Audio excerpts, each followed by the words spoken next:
او لاس مې په سپینه ګیره راغ کو ستا تصویر مې کتو چشمې مې کېښودې په میز او په چشمو څاڅکي دي او نن چا په ژوند کې په ډومبي ځل مزدوري کړې وه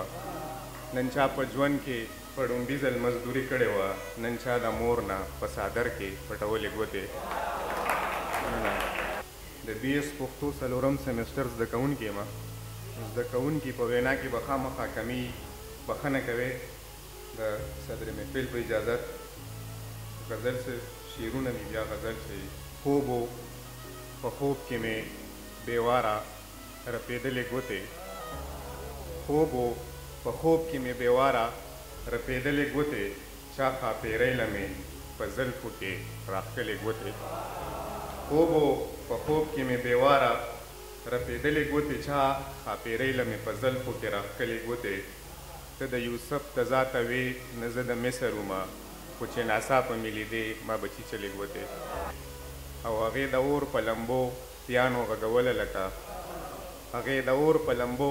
پیانو غږوله لکه هغې د اور لمبو ته داسې خوځولې ګوتې او نن چا په ژوند کې په ډومبي ځل مزدوري کړې وه نن چا په ژوند کې په ډومبي ځل مزدوري کړې وه نن چا د مور نه په څادر کې پټولې ګوتې او غزل په اجازت یې وګورم چې په دوه لمحو کې به وچیږي دغه څو څاڅکي دي په دوه لمحو کې به وچیږي دغه څو څاڅکي دي ژوند په یو پاڼه غورځېدلي د اوبو څاڅکي دي په دوه لمحو کې به وچیږي دغه څو څاڅکي دي ژوند په یو پاڼه غورځېدلي د اوبو څاڅکي دي د چا په ټول وجود د مالګې د اوبو څاڅکي دي په لاسو څاڅکي دي په مخ څاڅکي په خپو څاڅکي دي او د چارندام نه بغیر مونځ کېږي د دغه مزدور د خپو تر ګوتو یې راغلي د خولو څاڅکي دي د چارندام نه بغیر مونځ کېږي د دغه مزدور د خپو تر ګوتو یې راغلي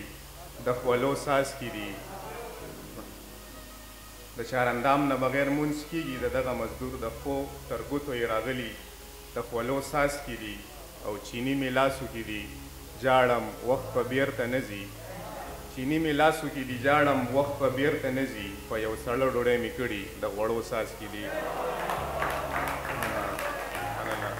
چینی مې لاسو کې دي جاړم وخت په بیرته نه ځي په یو سړه ډوډۍ مې کړي د غوړو څاڅکي دي او جبرن نکاح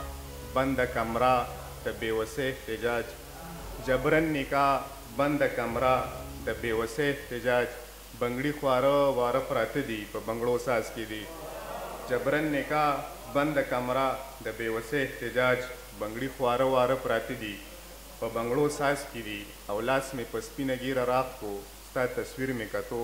چشمې مې کېښودې په میز او په چشمو څاڅکي دي لاس مې په سپینه ګیره راغ کو ستا تصویر مې کتو چشمې مې کېښودې په میز او په چشمو څاڅکي دي او په سپین رخسار یې خوله داسې د بلال فردوسه لکه د پرخې په وړو وړو غوټو څاڅکي دي مننه